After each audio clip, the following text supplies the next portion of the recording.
well, not totally lost. We got into Paradise Valley and a couple of other places, but let's see if I get online here. Okay, good morning, everyone. We are back online, and I'm with Jordan Hoggart, and we're going to start with paragraph 666, but we're going to do a lead up to that with 665. But before that, we're going to have a little debrief on our Confluence, which you've been hearing about for some time. And so we want you to be aware of that. And are you still hearing me, Jordan? I am. Okay.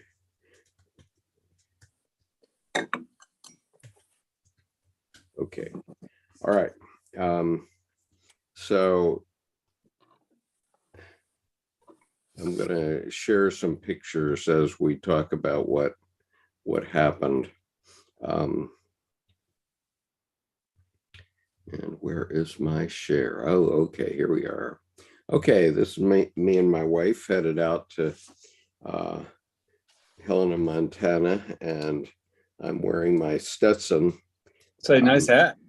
Yeah, which has sat in my closet for 25 years. So the Stetson stayed in Montana where it belongs. So, and Tim said, for forever and a day after this, but I had to carry it out to Montana on my head. So there it is.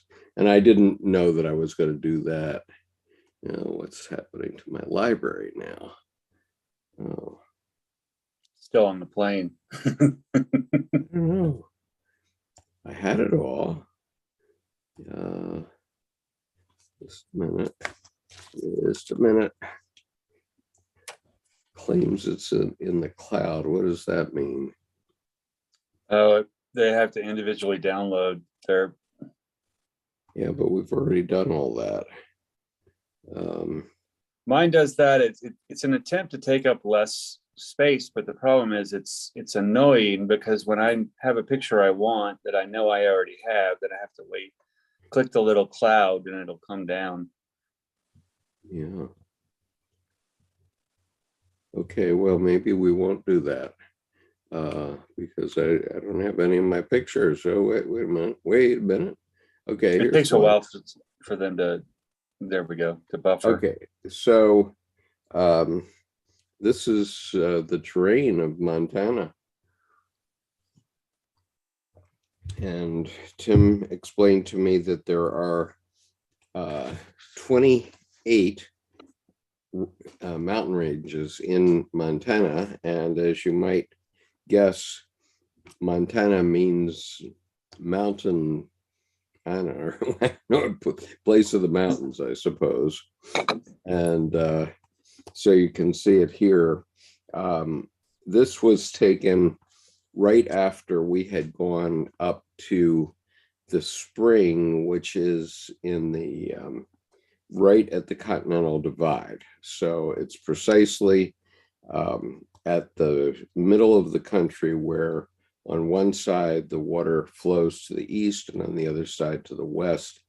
And so there's a spring up there which we from which we took sacred water. It's the purest water in the United States because it's at the top, very top of the mountains, and so it hasn't been polluted by anything yet. And so we were up there and we consecrated it, and we brought jugs of it back for the Confluence and had a little ceremony. But okay, some of these pictures are coming through, so I'm going to do this catch as catch can, I guess, and hope for the best. So two of the organizers of our Confluence were Colleen Quebec and Bob Mannis. Colleen is a lifelong ceramic sculptor in Aptos, California, around the Santa Cruz area. And Bob Mannis is a psychologist from Frederick, Maryland, and he's been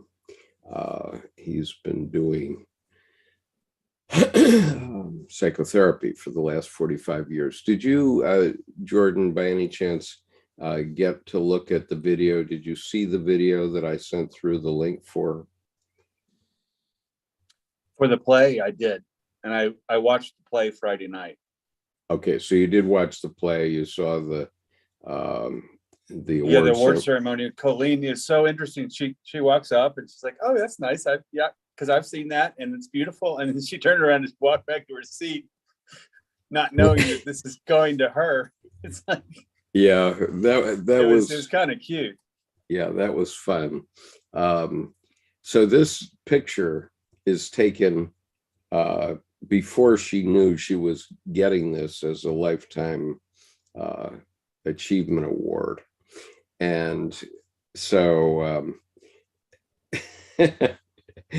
so there's a little story behind this, which I think I need to tell, which was that because Colleen had agreed to participate in this Confluence, I wanted to do something very nice for her. And so I envisioned commissioning Tim to do a piece. And Bob Mannis came in, and he's very much into astrology and the age of Aquarius. And this is the image of the water bearer, which is the beginning of the Aquarian age in the cosmos. And so, Jordan, you'll appreciate this, that this is an image of the water bearer that's intended to attract astrologers. And one of the things that we achieved on this weekend was that we won a commission for Tim to build this statue 15 feet tall in the 6th Ward of Helena, Montana. Nice. And pardon? I said nice. And the great thing about Aquarius and the water bearer is it's one of the dual signs, because obviously the water bearer, but it's one of the big capital A air signs. And so in Aquarius, even in the symbol, you get the double wave form, and that's the water of life, the water bearer, and the breath of life together. So and wisdom. Okay. And wisdom. So water of life and breath of life becomes wisdom, right? Right. And then it's right there towards the end of the zodiacal year. So then Aries re-begins. So right at the end, there's new life and new breath. Right. And so the symbolism of this water bearer, it relates to Proverbs 8:1-32, in which Sophia identifies herself and how she fits in with God the Father. And of course, you can't have anything without a mother. And so Sophia is wisdom. And of course, the word philosophy means love of Sophia, love of wisdom. And so the higher figure in this statue is Sophia, and or some Bibles have it as wisdom. The patriarchal Bibles have it as wisdom, but other Bibles, I have some Bibles that say Sophia. And of course, all of philosophy, going back to the beginning of the Abrahamic religions, point to Sophia, to wisdom. And I think it's important to point out that the philo is from the the four forms of love, the eros, the philia, storge, and agape. And philia is love of friends and equals. So you get that cross-cultural love, you get that platonic love, but it's a deep and abiding counterpart to eros, in the sense that the glue for the passionate. Good morning, Kathy. Nice to see you. Kathy tried to follow us. We tried to broadcast from Helena, but we're unsuccessful. So I have hours and hours of video in various forms, which I'll explain, which will be posted soon. But you will find on this YouTube channel the play that we performed in called The Analyst and the Rabbi, in which I played Dr. Jung. But going back to this Aquarian image, so Sophia here is pouring wisdom down to we mere human beings. So the water of life, the wisdom is being poured down to humanity in this image. And so Bob envisioned this statuette, and here he's simply showing it to Colleen without knowing, without her knowing what is going on. And yeah, Kathy, I don't know why you cannot get the audio of the play, because we're getting it fine. And I played it last night for my mother-in-law on my 55-inch television, and it came across perfectly well. Did you have any trouble with the sound, Jordan, other than the fact that it has static in it? No, not at all. And the static was fine to me. It was kind of like a maquette before the actual real one comes out, you know? Yeah, this is a rush, because I had promised the playwrights, Murray Stein and Henry Abramovich, who lives in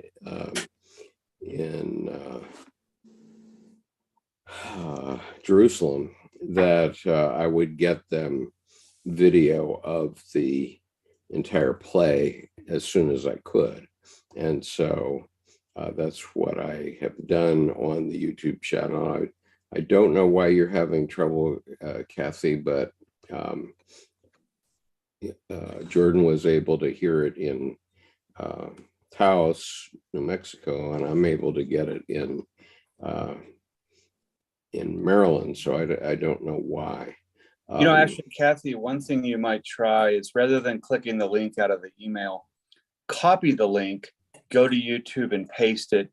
Because I find that when I click the link in email, it went to the Google browser, and I hate that browser. And I went to my Safari, and it was on mute. So there may be, if you look down, if there's a little line through the speaker, click, and then the sound might come up. But copy the link and paste it straight out on your browser rather than going directly out of the email. That might assist in getting the audio to work. Right. And I find that oftentimes YouTube itself has the sound muted. Right. And I did finally get rid of that The ghost? undead video that was on my YouTube channel, because now the play is there, and I guess it's because I premiered the play there, and so now it's there. But anyway, and we'll see how that works after today. But anyway, so this is the water bearer, and we had envisioned this always to be first presented to Colleen for her lifetime achievement, because she's been teaching the creative process for more than 50 years. And I wanted to make sure that she was honored for that work. And that goes back to last summer. And so we tried to keep it a secret from her, because she was very active in the organization of the the Confluence. And so we were meeting with her every month. And so we just couldn't, we kept giggling about things. Bob, Tim, and I kept giggling. And so Colleen picked up on the fact that there was a secret. And so we had to reveal the existence of this statuette back in October, November, but we did keep the secret. As you see on the actual playback of the play, you actually see the fact that she was surprised that it was for her that we did it. And so yeah, it wasn't lost on me that she walked up and there was definite knowing, but not of the whole picture. It was like truth, but not in an air of truthfulness and in a positive way. And then she turns around to go back to her chair. Like, no, wait. And the joy, she just kind of like, you could just see her eyes light up, and it was, pretty small on screen, but it was a pretty cool experience. Yeah, and she goes, "Oh, yeah." Yeah. She did not know that. But anyway, in the long term, we envision this as an award for contributions to society, especially for Jungian groups around the world, for contributions to the work of Carl Jung. And we also envision it as an award within astrological circles. And I assume they're kind of annual get-togethers of astrologers, right, Jordan? Mm-hmm. There are. Right. And so our thought is that this can be an annual award for astrologers in the Aquarian age. And mind you, the first 5 of the statuettes are already called for. 4 of them were given away at the end of the play, and Bob and I have one more to deliver later this summer. And this is out of a series of 45. Tim has committed to a series of 45 of this statuette. And so if you're going to get yours, you're going to have to get your order in. Mm-hmm. And we had another little crisis, which was in April.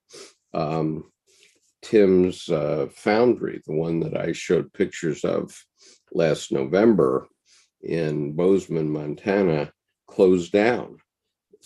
And we squeezed 7 of these out of them.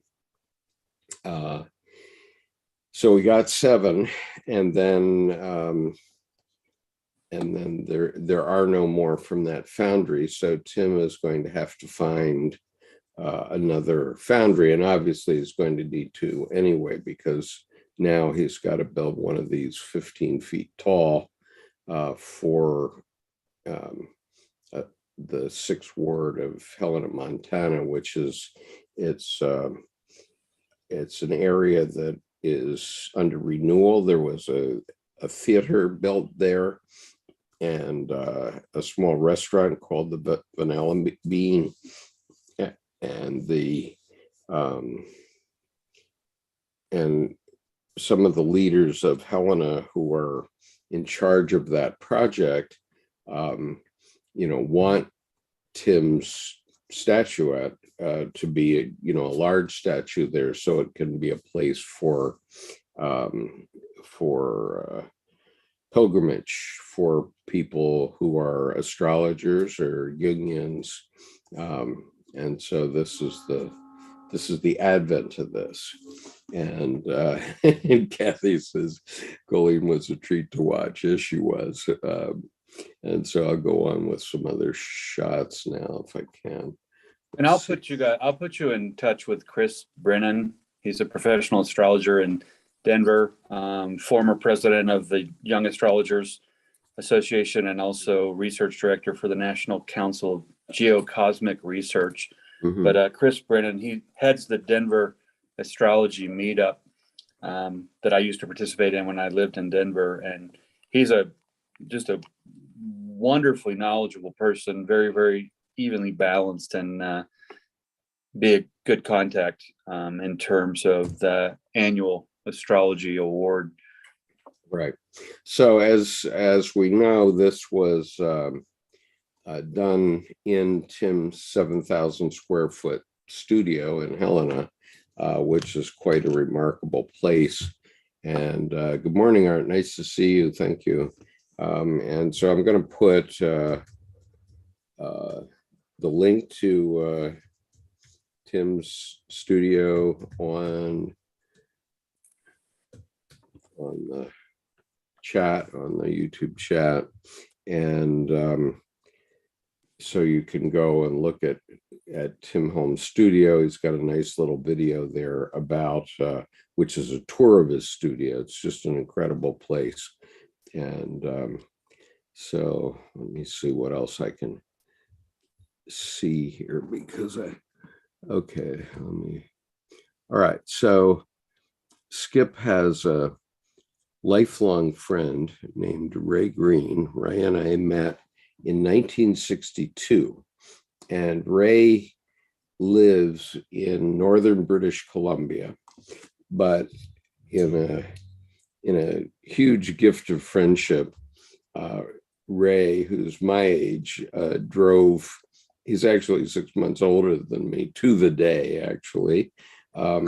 He drove from northern Vancouver Island about 1,200 miles to Helena, almost in one go, and then drove back that same distance. And what he's photographing here is a ceramic quilt that Colleen and 11 other ladies put together especially for the Confluence. And each one of these little squares here is a separate ceramic piece with a symbol on it. And then it is sewed to this backing. So they call it a ceramic quilt. And I probably have some better pictures of it, but it is, here is a better picture with me dressed for the play. I think this was taken on the day that we were doing dress rehearsal. And yes, Kathy, we put it on a very impactful event, and it was just an incredible numinous occasion. But anyway, this is, we have a close-up of the quilt, but this is me dressed as Jung, complete with the whiteout on my mustache and eyebrows to match Jung. It's interesting that you guys are your birthdays are 6 months to the day apart, which means your astrological charts are in direct opposition. And that doesn't mean to oppose. That means that you both have a clear view of one another across an unfettered table. I mean, and so it's interesting that, to me, the opposition is often an engaging, intensifying relationship, but there's a both and. There can be too many chefs in the kitchen.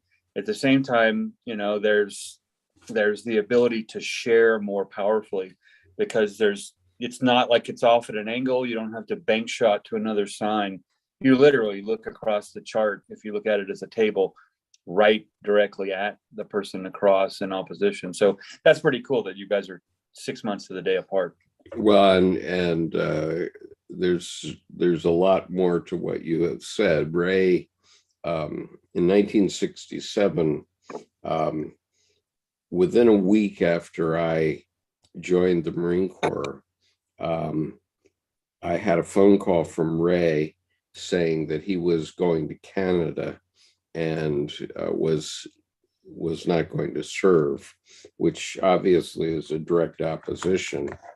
And then I lost track of Ray until 1994, because we had gone to high school in Japan, and when we graduated. Wasn't like a local community high school. It was a Navy high school. So Right. everybody went to the winds after high school graduation, and none of us saw one another for 30 years. And then in 1994, one of my classmates put together a reunion of 5 classes in Glenwood Springs, Colorado, and Ray came to that. And he and I have been communicating by haiku ever since, believe it or not. Oh, nice. Yes, we're back, Susan. Thank you for asking. Okay, let's see now. See what else we have. Okay, this is really terrific.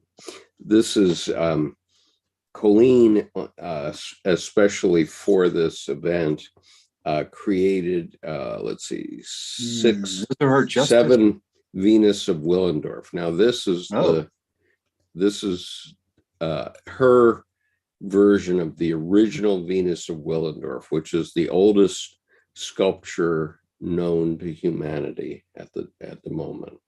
And it's something like 40,000 years old. So this was not for sale, this particular one, because it was her attempt to replicate the original Venus of Willendorf. But these other 6, including one behind my arm there, I'm sorry about that, but these 5 are her building out on the idea. And I bought this one for Debbie, so I have this one on my mantelpiece now. But they're all quite wonderful. And this one, this piece here is by one of our advanced reading group members, Leah Watson.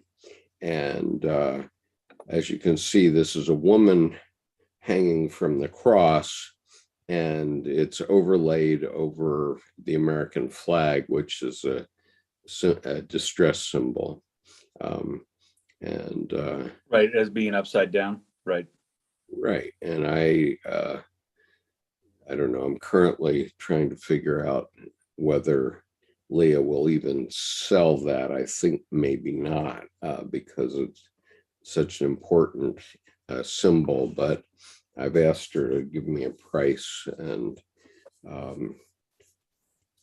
anyway, it wasn't for sale in Helena, but it was for display. So, but it's an incredible piece. Now, one of the things we did was in the mornings, there were either Tim's Native American ritual. I'm not sure you can see this. If I play this video, can you see this? Yes. Okay, I don't know how to make it so you can hear it also, but this is a Native American morning ritual where they pray to the north, south, east, and west, and then the sky and the ground. And Tim was describing this ritual, and I'll just try to move ahead here if I can. So he was explaining it, and then he literally went into the water. I think this is where he does it. Yeah, he went into the water, and I'm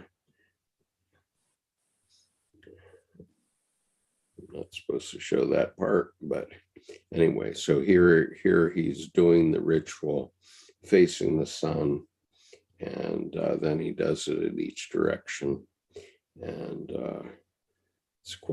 was quite moving actually to see that. And wow, my iPhone picks up that it was Spring Meadows State Park where this happened. You're going to have to keep talking for a minute because I have a call coming in, Jordan. Okay. Well, it's interesting. There's Spring Meadows State National Park in Tim. And then Tim invoking the Native American ritual. And this goes right along with the water bearer, because before you can bear the water, you will obviously have to discover the water.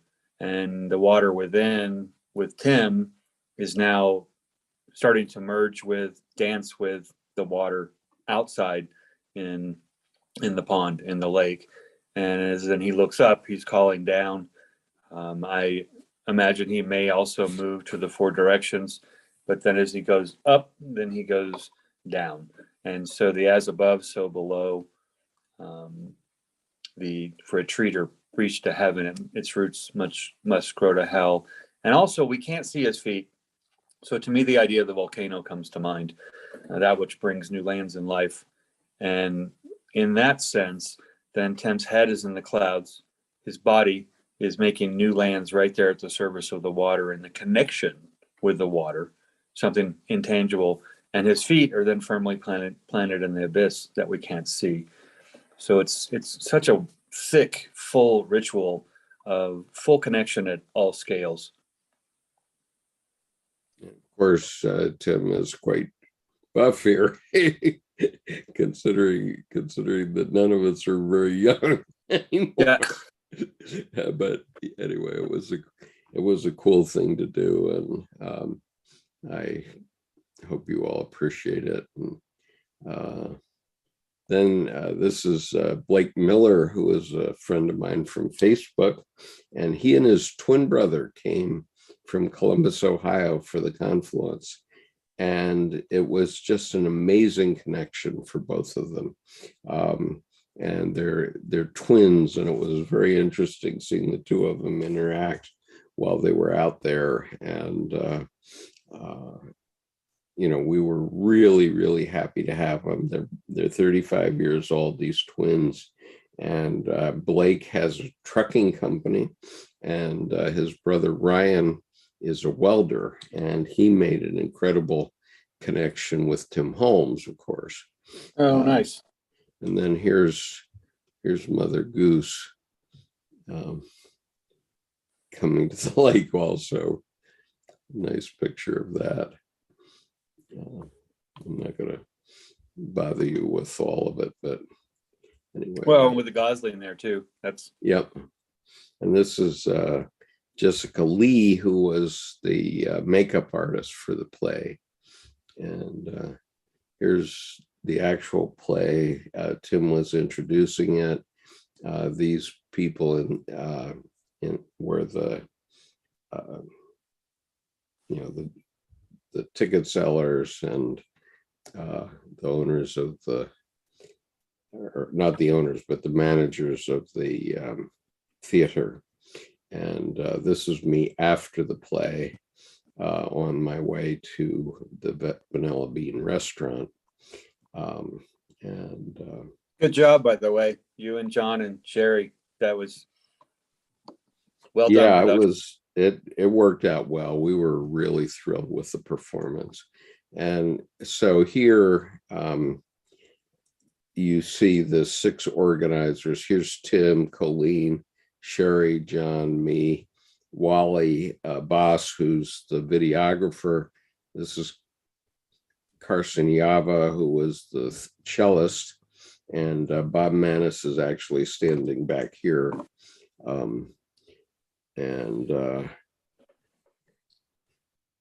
I'll be sharing these videos later. And the other alternative for the Native American morning session was Tai Chi and Qigong. And so here are some of the ladies, Colleen and Diane Chaman from the Advanced Reading Group, Leah Watson from the Advanced Reading Group, and Jessica Lee, our makeup artist, and they're doing Tai Chi in this image. And then we had a session with pastors in Helena. Very, very impressive. It's a 2-hour video. I'm trying to figure out how to get it off my iPhone right now, but it was an incredible discussion we had. And then Sherry was teaching us how to make these wabi-sabi books. And it was just a wonderful experience. Let's see. So here's Colleen working on hers. Debbie did one also, and we saw how wonderfully, and there you see Ryan Miller there. He's the twin brother Blake, and he was really into it too. And as you can see, he got to sit right next to Colleen for the experience. And here are a number of people in the studio. Here's John and Sherry, and they were making a poetry presentation. And so that was fun. And I got a lot of it on video, so that'll be coming along too. Let's see what else I got here. I was testing filters. So this is my wife complimenting me. Nice. And this was, I believe this was Colleen's drawing. Here's another one. And then this is the after party. This is Carson, the man with the beard, is the cellist in the play. And here's Jessica making up Sherry. And there I am emoting. And the reason I want to keep this up for a moment, although I know it's out of focus, is that Tim is really a professional theater man. And he had told us that he was going to make a video, but none of the players actually saw it until after the dress rehearsal. I had the dress rehearsal also video recorded, and the result was that we were out on stage, and all of a sudden Tim starts playing this video, and none of the players had actually seen it. So all we saw was flickering behind us, but we didn't know what was there at all. And but here, I have to say that was a wonderful theatrical touch. Yeah, because I mean dramaturgy, there was just, in the silent spaces, then you would sometimes notice that was going on again, and sometimes you wouldn't. And then as the play got started, you would notice it, but then you would go to the play. So it was interesting because it felt like it kept the silence and the spaces between engaged, and it gave a cohesiveness to the whole play, notwithstanding, the performances. It literally, I think, was like the silence between the A, the U, and the M, and the the fourth character. Yeah. And it was, and it's black and white, and so it didn't interfere. It provided a counterpoint, and honestly, I feel like it was the fourth actor of the characters. Right, and it was intended to represent especially John's memories, because, of course, there's actually only two human beings on this stage. Sherry represents 8 different actors. She has 8 different parts in this show. And so she's the anima of both Skip and John. And she also plays Sturmbannführer Ram, who was the commander of the Theresienstadt camp, who was hanged for war crimes. And she also plays Adolf Eichmann at one point. And so she did quite an impressive job. Then these are from afterward. We were supposed to go to Yellowstone, as everybody knows, but we found out on Monday, the day before we were to go, that the park was closed because of the flooding. And so we went for a trip anyway out to Virginia City and to and to Paradise Valley, which was quite impressive. Here I was using a slow-mo so that you could see this, but these trees are windbreaks out there on the prairie. Mm-hmm. Very interesting. I don't know why I took these pictures. I guess I was trying to get the mountains, but I kept getting other junk as we were going along. And this is Bob and his wife, Judy Green, at Virginia City. Debbie and me. Just to give you a sense of what it was like there. This apparently was the brothel back in the day. Yeah. And this was a lunch that one of our sponsors provided. And it came in a mason jar. It was a full mason jar, and then you turned the mason jar upside down, and this beautiful lunch, restaurant quality lunch, popped out. So I wanted to make sure we had a picture of that. A high quality brothel, keeping your energy up with a meal. Yeah. And so this is one of the features of Virginia City here. And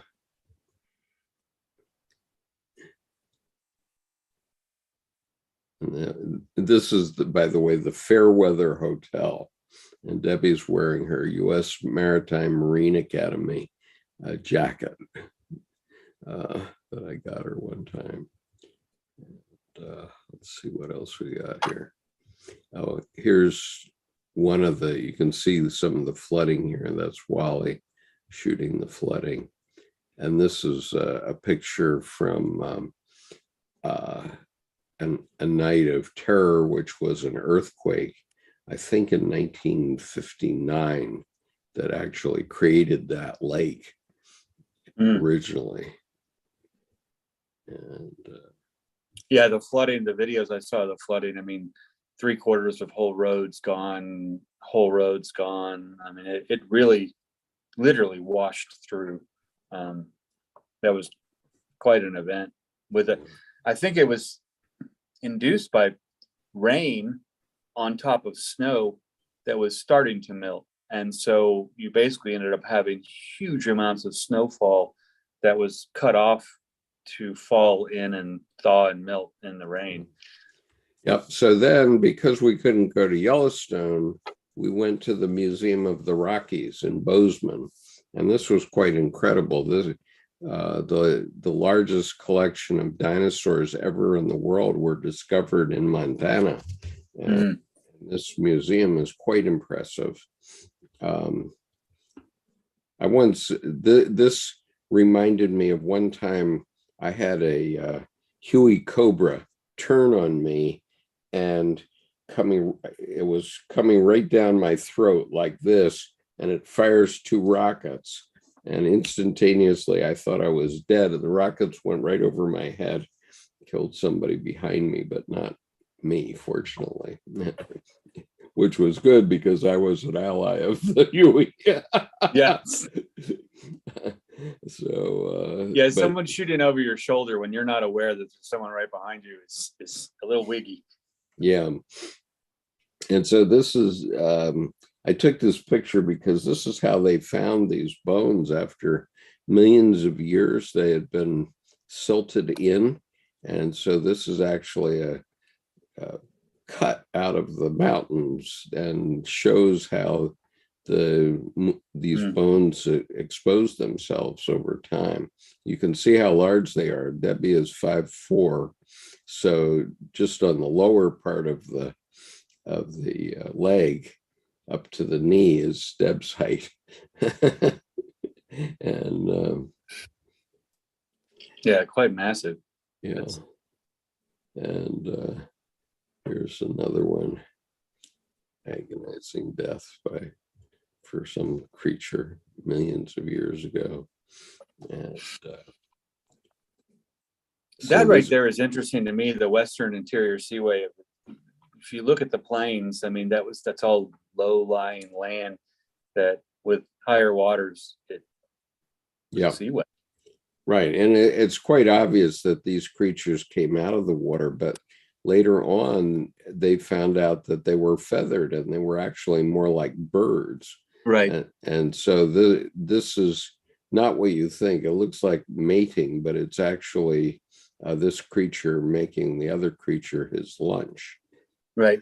And it's interesting too, when they found the Archaeopteryx decades ago, there was the connection made that, oh, look, there's an evolution between dinosaur to bird in a way. But then as time went on, they've realized, no.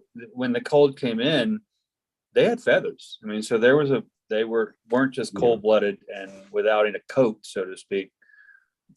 Right. And so it's the birds, our birds, that are actually survivors from these times, are what's left of the dinosaurs. The big ones died off. As you see, this is the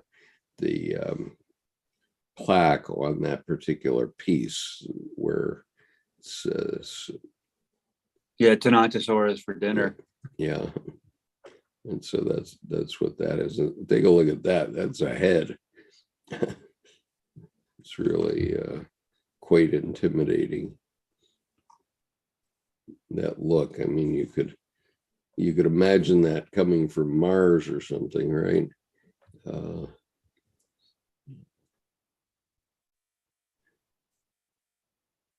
Yeah, there's a bunch of heads here. There's a bunch of. This is woolly mammoth, and that's a tusk. This is a tusk of the woolly mammoth, and here's a little kid that's about, I guess he's about 3.5 feet tall, so just for scale. And the kids love the buffalo, of course. So there's a lot of buffalo stuff and a lot of this beautiful needlework by Native Americans there. And then Debbie is a pilot, so she really likes these early airplanes and so on. So this is about that. And some of the old wagons and automobiles. And then we have Yellowstone. This is what was happening while we were out there. I saw a couple of houses. We hadn't been able to get anything on this January 6th hearing, so we missed the first 3 of them. So I just like this cartoon, right? And there's some kind of stogas, and this is in Paradise Valley, and here's the Miller twins. They were quite happy. They got a great connection, a couple of great connections out there. And then this was the wine cellar of this restaurant where we ate, and I just wanted to give a sense of it because all 4 walls are covered with wine. It was like heaven. So here's Bob and Wally at dinner. Chico Hot Springs Resort and Day Spa. And there's Tim and Tim's girlfriend, Samantha. Samantha's quite an amazing woman. Bob and Judy. Blake with my wife. Skip with his wife. And Ryan. We had a great time on this trip. See, I don't want to bore you with a lot of mountain pictures though, because okay. So then at 5 o'clock on, what morning was it?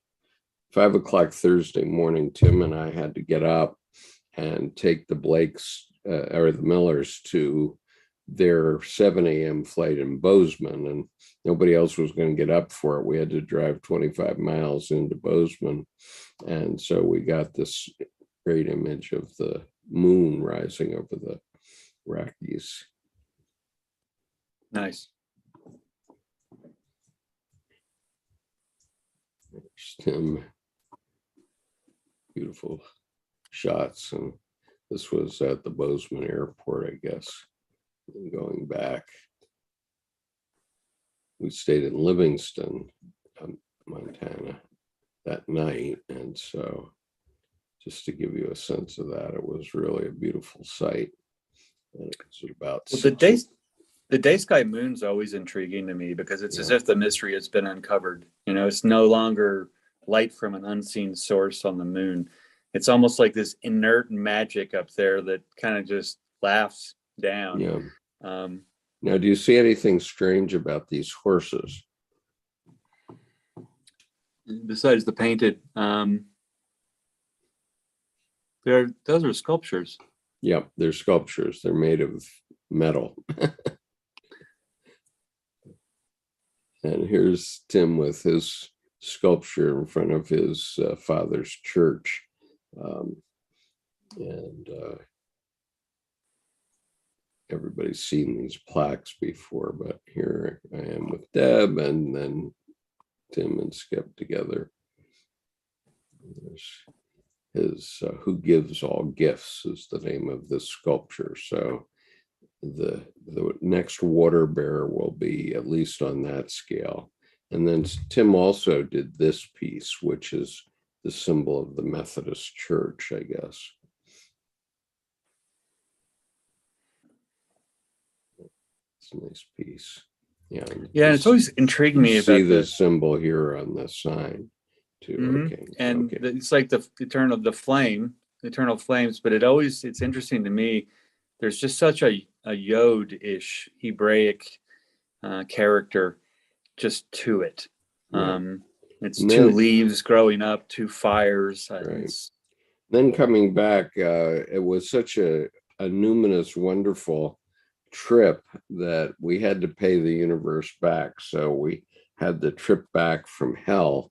And so here I'm sitting in a wheelchair and it's 90 degrees. I'm on the tarmac at Salt Lake Airport and I am alone.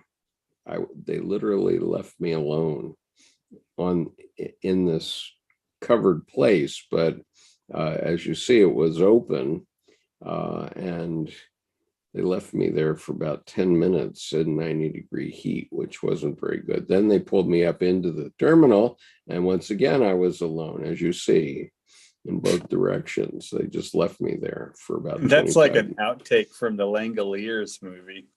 Yeah. And anyway, I think this was me at 5 o'clock. Friday morning. We got in at 5 a.m. Friday morning after being hugely delayed and inconvenienced by Delta, and we were 4 hours late coming in. And Debbie said we were lucky because Delta canceled 1,700 flights last weekend. So anyway, that's not all that we have from the Confluence. It's only a taste of it. And I'll be posting some videos from it, including the talk back after the play when I can get to it. I have hours of video on my camera. And then as you saw Wally there in some of those images, Wally was brought in as a professional videographer, and so he's got the whole play properly videographed with multiple cameras, and so that'll be posted as soon as it's available. And good morning, Patrick. And then some of the sessions from the Confluence will be there, but let me just emphasize why it's important to be there. Okay. We will be showing some of the teaching sessions that were done in Montana. And for example, we have Colleen's complete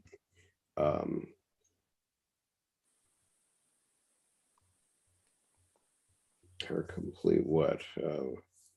It's My mind is fried. Collage teaching. There, I couldn't figure out the word collage. I hope I live long enough to make a difference here, but Well, collage is a good word to have to forget because you just couldn't bring it together. So right. you can punt it off. Right. So anyway, we have Colleen's collage class. We have Sherry's wabi sabi class. We have the readings by Sherry and John, and we obviously have the results of Tim's work, but we didn't have time for him to do much. And we do have the opening and closing ceremonies, which were quite moving. And those are the main ones that include me and Tim, other than the play, where Tim took a very important role and, you know, said some profound things even before and after the play. But Tim's imprint is on the play because he was the director and producer of the play. And so it was quite an impressive thing. Hi, Miles, nice to see you. But my point is that what was life-changing was what was happening between the events. And this was particularly influential for the Miller twins because Blake, who's just starting his own trucking company, met a trucking company entrepreneur, a very successful one, that he would never have known or met in his lifetime, but for the fact that he was at this confluence. And Ryan, who is a welder, and knows that welding is an artistic thing, connected with perhaps the leading metalwork artist of the world in the form of Tim Holmes. And he saw Tim's workshop down in the basement, which is fully equipped with all kinds of metalworking equipment. And there's it has a 14-foot ceiling, and it also has a ramp going down into the basement so that he can get a truck down there, so that it can lift heavy pieces of sculpture out and put them on a truck and then bring them up out of the basement. Mm-hmm. After he's worked on them. So he has an ideal studio for metalworking. And Ryan, who's just starting out on his career, got that connection, and Tim offered to do a collaborative piece with him. And you know, you just don't get those kinds of opportunities. And so those are the connections. And what I can't, I was having trouble with the word renewal. We had named the confluence as the creator's art, a confluence of art, psychology, and renewal. I had wanted the word religion there, not renewal. But after we did this and knowing what we're going to do next year, it really is about renewal, because the sixth ward of Helena is there's the railway station is there, and it's an old 19th century railway station, and so some of the people we're working with are trying to renew that part of the city as an arts community. And so they built the theater, they built the restaurant, and Tim's sculpture, when it's installed about a year from now, will be a huge draw, a pilgrimage draw for people from around the country. And so it will be a renewal of that part of Helena. And that's what we're going to try to achieve next year at the Mary Holmes Chapel in Aptos, California. Well, I appreciate that you guys landed on renewal instead of religion, because I resonate with that simply because it feels like with religion, you stay in the books and the textbooks, and with renewal, it brings it out into life. It's hatched, it's phoenix. And instead of just being, all up in the head, it's the heart of living of both of them come out with renewal. Right. And so there are 1,000 more photographs that all of us took. What you saw was the meager few that I had time to take or grab, which really were mostly after the confluence. And so the play, which I've already posted, that's actually a rush because my iPhone was not intended to be the final video of our performance. Right. And I did not anticipate that the other electronic gear in the theater would be interfering with it. All that crackling that you hear through the play is removable once we rework the video. But because Wally has the professional grade cameras and the professional equipment, and he's been engaged to produce these documentaries, we will have a better version of it quite soon. But I wanted to get this out so that Murray and Henry, who are in Switzerland and Jerusalem, respectively, could see the performance, because they were quite anxious to see it. Of course, they wanted to know what we had done. And a year ago, when I wrote an email to Murray and I said, would you be willing for us to produce your play? And I'm sure he had certain skepticism about that, but both and because we're not official Jungians, right? But I don't think the official Jungians would do it, actually, except for the ones that did it in Switzerland in 2016.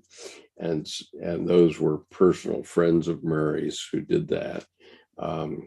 But this was a production that came from passion and from our hearts, and not that the others weren't. The others obviously were too, but you can compare the two performances and decide. I'm a little biased, I guess, who did it best. I can tell you that Tim's innovation of the video behind the stage was not in the original version.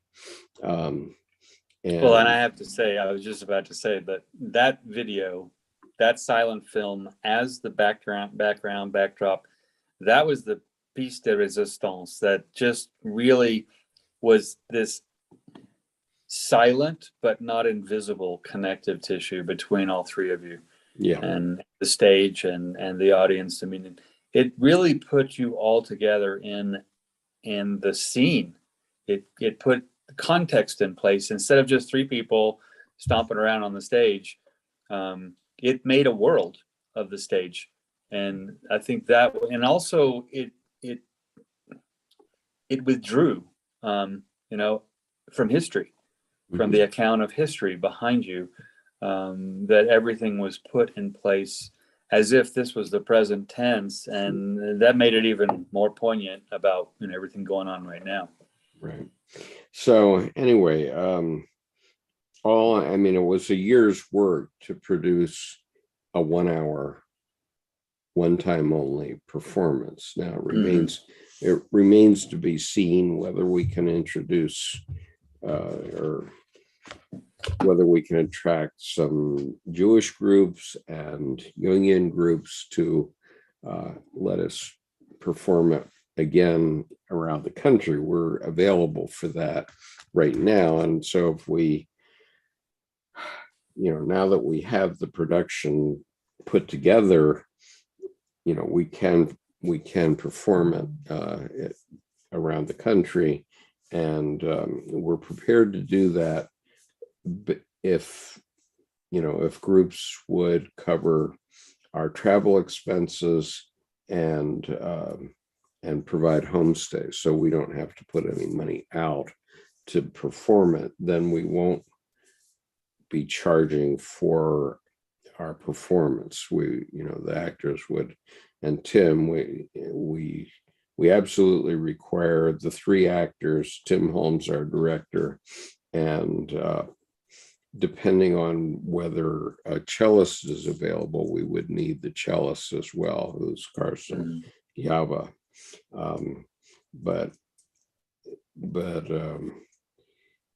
And he's a member of the Helena Symphony, which is, Tim just happened to know him, so that was good. But he did a beautiful job of putting that performance together. I was so touched,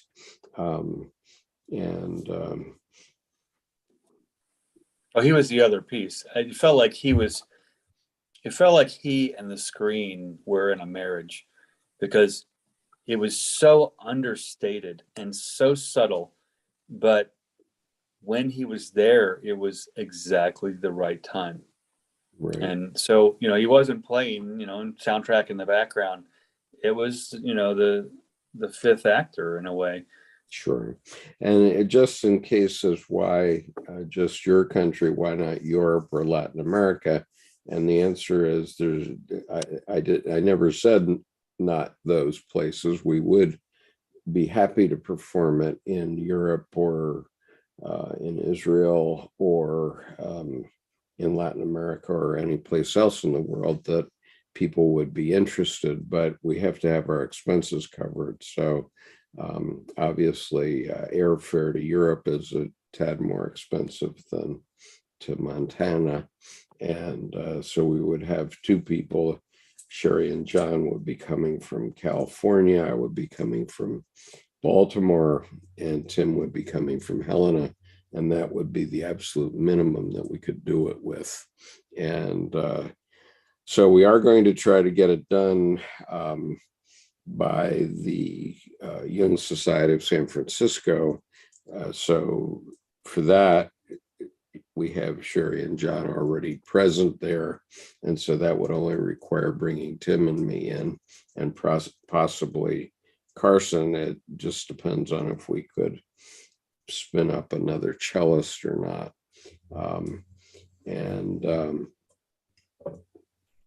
So Patrick, I'm glad you liked the play. I gather that you have now seen it online, and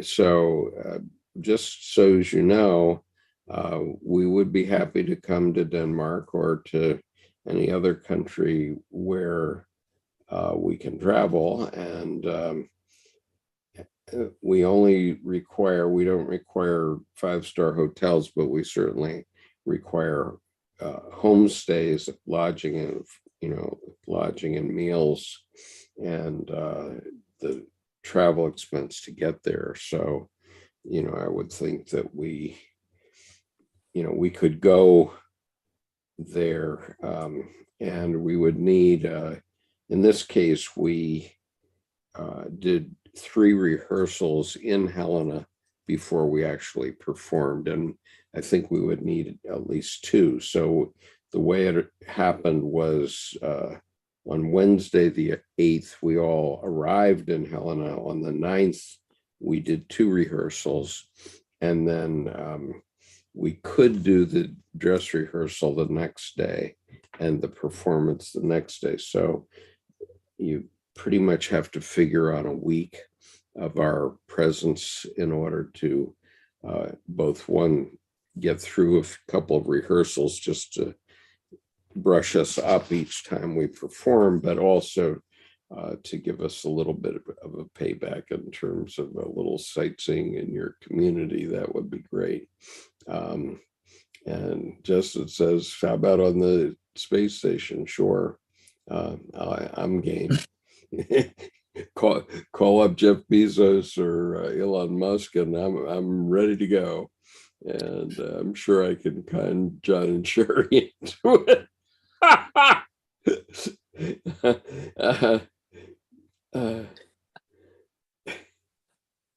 Young in space. Yeah. So, Patrick, thank you for your kind comment. I do think we did a good job on the performance. It was hard work. And since January, we have been rehearsing with Tim once a week, and in February on Sundays. And in February, John and Sherry called me and said, could we also rehearse twice a week on Tuesdays and Thursdays? And I said, sure. So we rehearsed Tuesday, Thursday, and Sunday, but they wanted to keep the Tuesday and Thursday secret from Tim. They didn't want him to see all our goofs. And so for the months of March and April, February, March, and April, we rehearsed 3 times a week, but twice a week on the QT, so that Tim didn't know that we were doing it. And then meetings of a secret kind. It's right. like, And then in May, we cut it back to once a week with the 3 of us, and once a week with Tim. And then, of course, when we actually physically went to Helena, we did 2 rehearsals on the 9th, dress rehearsal on the 11th, and then the actual performance on the 12th. So it was a full schedule. And Sherry, to hit her great credit, really carried Sunday, because she gave a 4-hour class on making a wabi-sabi book, which is delightful, and everyone was able to make it seem like they were Japanese artists in that process. She showed us how to do it, and Debbie is thrilled with her. So I'll be publishing that later at some future time. And I think everyone that made one, I mean, I made about half of one, but then got called away for some administrative stuff. But I think everyone that did that was thrilled with it, absolutely thrilled. And so Sherry did that. Then in the afternoon, she did the poetry class. And then in the evening, we did our performance. And then afterward, we did about a 2-hour talk back at the Vanilla Bean in Helena, where we opened ourselves up for discussion. And that was quite a moving experience as well, as you can imagine. mm-hmm. Let's see.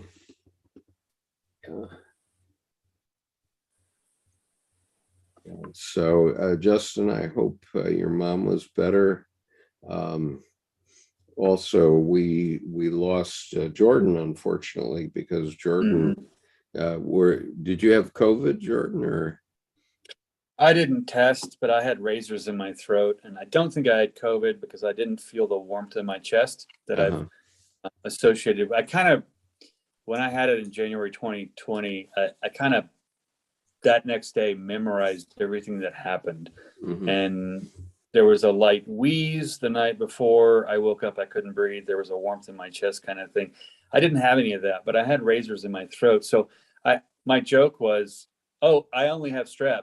It's like, it's like that's bad enough by itself. But just in the interest of the health of everyone there, because of just the razors in the throat, and they lasted until almost Friday night. So several days. So we had to be very careful about everybody's health, and because Colleen had two heart valve replacements in February. John Jackson has had a stent. He had a heart attack and a stent put in his heart about a year ago. And Tim Holmes has had a heart valve replacement. So, we do have to be very careful with our health. I mean, I'm great from the waist up, but from the waist down, I'm trouble because I have three joint replacements, and so I had to struggle getting in and out of those buildings and so on. So yeah, I couldn't see minimizing anything as a responsible thing to do, and I just had to err on the side of the caution of taking care of everyone else by just take care of myself here, but don't go spread the wealth, so to speak. oh my God, Patrick Hollywood has revealed his actual identity after all these years. No kidding. Because he admits that he says Tim invited me back and do collaborative sculpture with him, and he's beyond excited. And guess who that is now? Now I know. And so, Patrick, I've long wondered who you were, but no. How terrific to know after Nice. all this time, and I'm not going to say more about it, but I think if somebody someone watched this whole morning, you could put it together. Yeah, I think that. Nice. So, Patrick, thank you for identifying yourself. And well, speaking in code is an art, and I think it just happened. So good. Right, because the funny thing was, Patrick, that I've been communicating with Blake right along, but I was trying to put together how I had communicated with Patrick, but now I know. That's nice. So, yeah. So we were careful about our masks, and we were taking COVID tests every day to make sure that we didn't make Colleen sick, especially, and also make sure that we didn't bring anything back. So Deb and I tested yesterday. So before we invited her mother, who's now approaching 92, we did not want to bring something back to her. And so we've been very careful, and we continue to be very careful. And so at the play, as you saw in our award ceremony, Colleen was wearing a mask, and I'm very glad for that, because that was a public event, and they said it was a full house, which meant there were at least 80 seats in this theater filled, and that's that was an achievement in its own right. So anyway, I'm going to have a meeting with Colleen and Wally a little later this morning, and we're going to talk about what we're going to do for next year, because Tim has passed the torch. Tim had done a beautiful piece called Hidden Meaning, which was on the wall of his studio throughout the Confluence, and he then passed the torch to Colleen for next year. So she now has his piece, and that's a symbol like the Olympic symbol of passing the flame to the next group. And so it's going to be more and more meaningful going forward, obviously, but it was quite numinous, as I promised it would be, quite meaningful to all of us, and it was, we did this trial run, and in the process, we started a tradition, as Patrick says here. And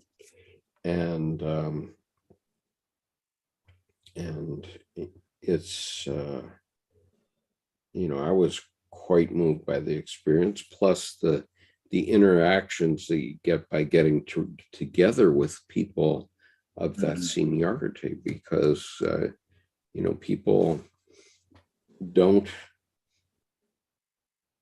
appreciate what they have when you have a treasure like Colleen Quebec, who's going to be 90 years old this year, and we were able to get her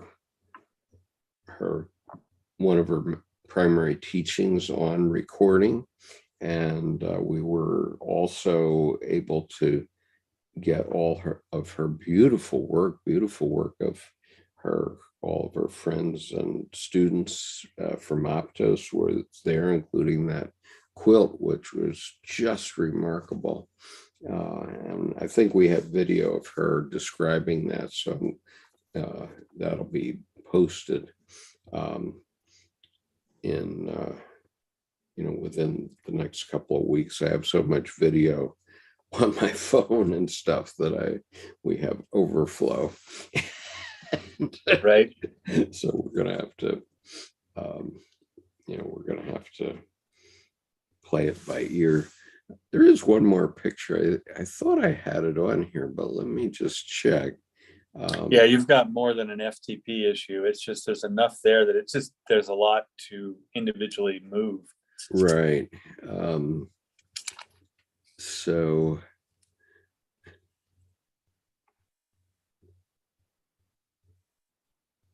okay. Now these pictures that weren't coming through before are now coming through. So here's Skip and Colleen in front of their quilt.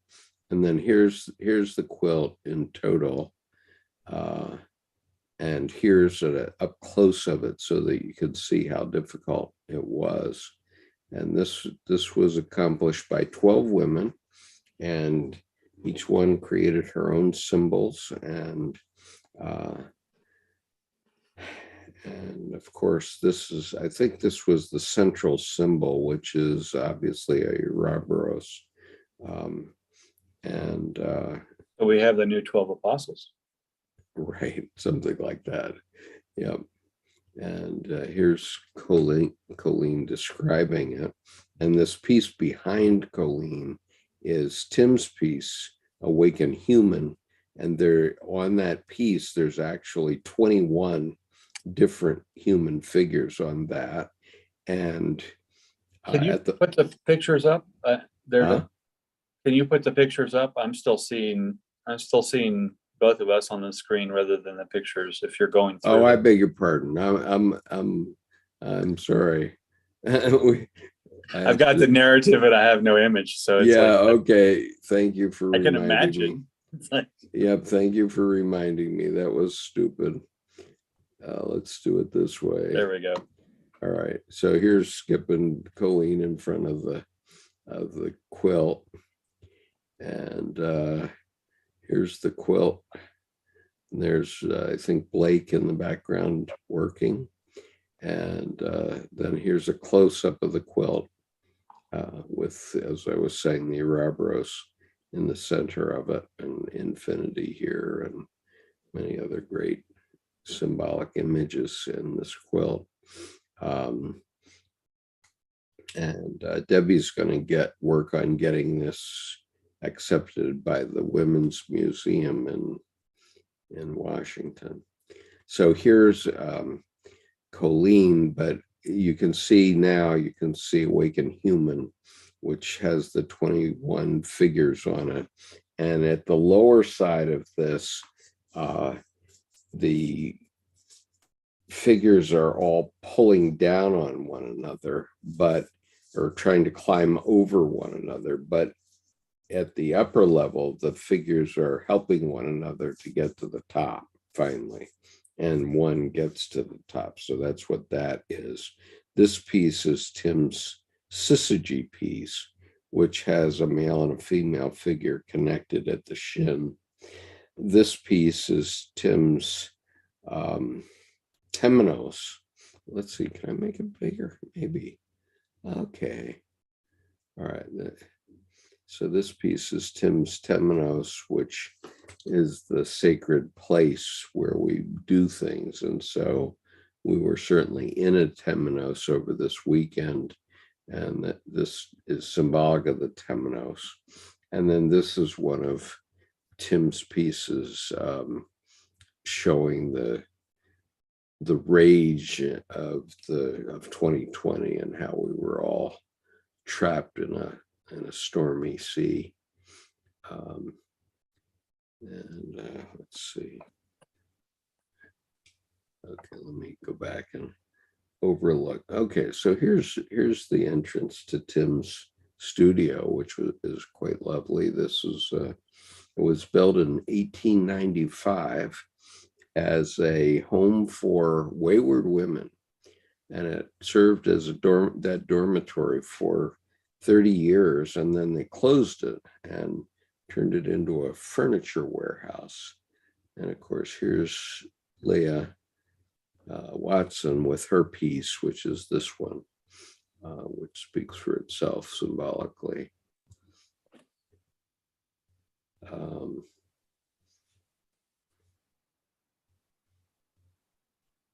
Okay. That's powerful, with the upside down flag as the distress symbol with in context, the crucifix. Absolutely.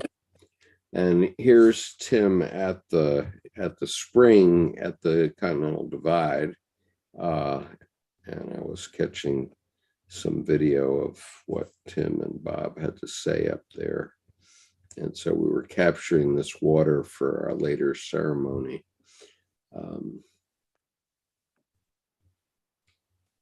Let's see, what else do we have here? Okay, here's some better stuff. Let's see, first of all, this is what I wanted to show you, which is up close me with the water bearer, the original. And these are quite heavy. They must weigh, I bet they weigh at least 40 pounds, quite heavy, because the piece is bronze and the base is marble. And this is the church that maintained the home for wayward women. It's a fundamentalist Catholic church directly across. And in that house, which is directly across the street from the studio, is where Deb and I stayed for the whole time we were there. This is Tim's gallery, some of his pieces. There's another version of the syzygy, and some of Tim's various pieces. We've talked about the trumpets of Bezalel, and this is a piece that Tim did over a 6-month period. It's pounded out of one sheet of steel. Exactly one sheet of steel was pounded until it took this form. And the image in the background here was by Lana Shaheen, my friend from Gaza. And she had a number of her pieces in the show. And she also did a session with us via Zoom on Friday, as did Khushbu Kantaria. And so these are all Lana's pieces, including the mother of the martyr kept the governor waiting at the peace ceremony. And I think I have a video of Tim describing this piece, which is wonderful because it's totally archetypal. This is a more close-up of awakened human. And then again, the water bearer. And so here's Tim's outlook, his perch over the church across the street. I like the low windowsill for the tatami mat kind of focused view when kneeling. Yeah, and here's Debbie in that same space. And then that's my friend Ray here on the right, who's been my friend for more than 60 years, believe it or not. And Deb got to go to the chocolate shop. I didn't get to go, but she went with Sam, Tim's girlfriend, and they got that. And then these were kilns up in the mountains that they used, lime kilns. And there's Skip and Tim in front of the studio. This was the bathtub that we had in our place. This was the bed and breakfast we stayed in. And, you've got to carry on here because I'm getting another call and it's Father's Day. So I'll be back with you. Jordan, it's you. Yeah. So it's today, what's interesting about this is even paragraph 665, where we finished up last week, it starts out a more differentiated consciousness. It feels like what we've really done here today, Skip going through all these differentiated pieces that were part of a greater whole. And rather than them coming together, so to speak, it's simply the scene, and wherever you focus and you shift focus and redirect scale, there's a whole nother scene. So even when the confluence culminated in the play with then Tim's silent video backdrop, this, I think, word renewal at the end of the confluence title is something continually coming together as we do each day and each breath. So there's a concept, I think, I may have stolen it from or been inspired by Alan Watts, of breath is prayer. And then that's the life-affirming spirituality, where instead of going into, say, an ecclesiastical structure, Skip's taken us through today a compendium of all of the component parts that live together, that were the experience of the confluence. And you're back. Yes, I'm back now. I'm sorry. I apologize for that. No, I was just going through that. Literally, I mean, paragraph 665, where we, ended up last time, starts out with a more differentiated consciousness. And you've walked us through the differentiated consciousness of the confluence of each of these pieces, all in context. And we shift focus and redirect scale, and the world gets smaller and larger. But there's the experience of the world right there in front of us at every given spot. Yeah. So this was all the organizers, obviously, the night before we started. This was after the 2 rehearsals that we had done, and we're just enjoying one another before. And right behind here, this is the Cathedral of Helena, which is an amazing place. That's the cathedral that has all these beautiful stained glass windows in it, which were to be imported from Germany, and they were stored during World War I by the Germans. They stored them in warehouses where they kept them safe, and after World War I, they delivered them. And so they're there. And then here on the left is the Halter Museum, which has carried some of Tim's art from time to time. And if you watch my interview with Tim Holmes, which is on the homepage of this YouTube channel, you'll see the Visitation by the Muse video, which is included in that interview video. And that show was in this museum, the Halter Museum. And so we had a good time, as you can see. I think this was next to Debbie's bed in the place. Full reflection on the wall. Yeah. I don't know what that is. We don't. It looks like it's coming from the lamp, right? Yeah, probably. Yeah. But anyway, Looks like okay.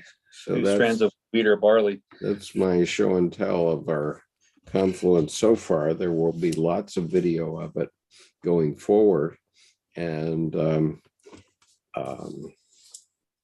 and Thanks for going through that. from this session only, I'm thrilled to now know who Patrick Hollywood is. It's terrific to have you here, Patrick, and know who you are, and looking forward to putting that all together. And so That's way cool. and we just had an amazing time with the Miller brothers, honestly, and they're a lot of fun to be with. They're twins, and it's interesting to watch them operate together. Patrick here is the extroverted one.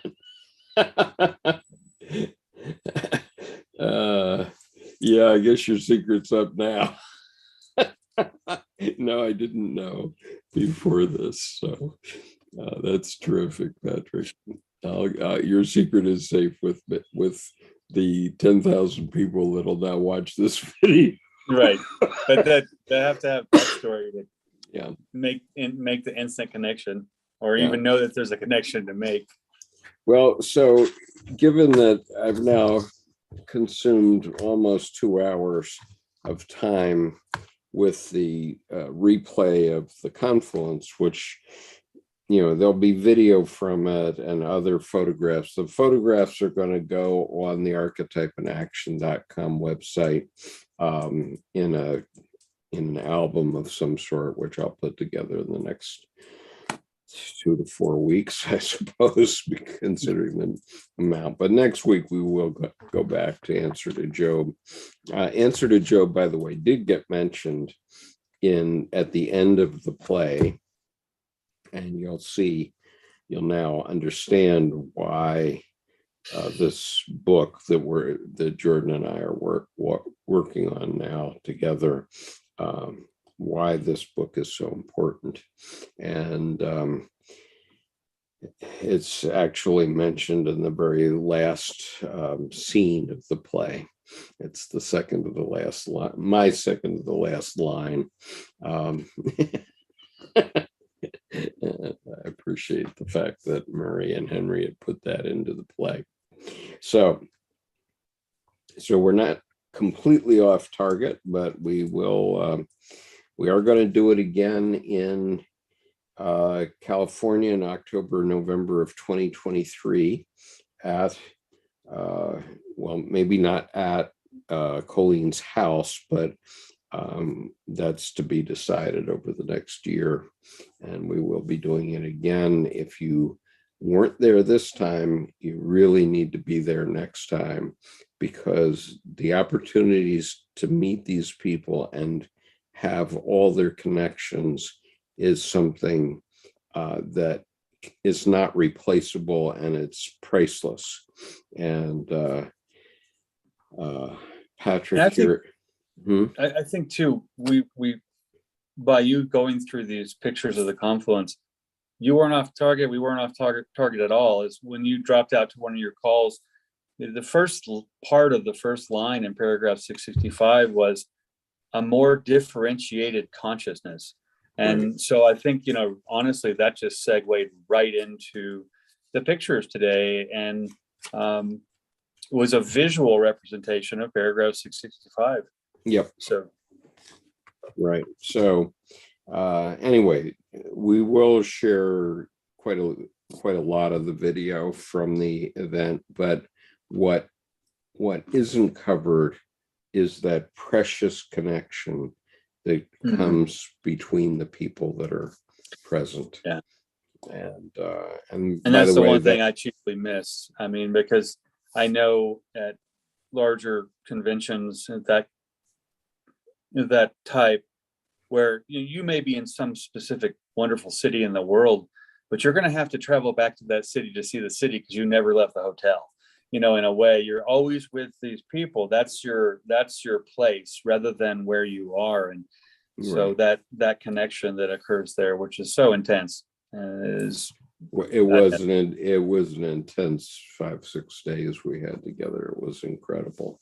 And so anyway,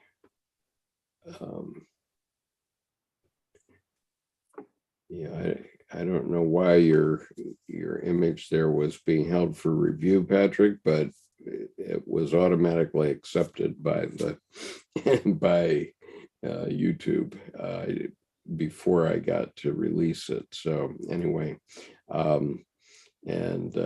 yeah, welcome to the gray zone, as Miles says. If you don't know what the gray zone is yet, you have to watch this play, then you'll understand. Because John Jackson actually gets the most important line of the play, which is the punchline of the play. And I hope you'll all watch the play from beginning to end. And it's, you know, basically, geez, it's a review of Jungian psychology from beginning to end. And it covers so much material in a very short period of time. It's just incredible what they achieved there. So anyway, yeah, as Patrick says, 100%, it's impossible to show and express what transpired this past week. Absolutely true. And, you know, I'll do a meager attempt at that over the next week or two on this YouTube channel, but it's one of those things that you had to be there in order to really appreciate it all. So anyway, I'm going to call a halt here and get on with Father's Day, because I have various other commitments.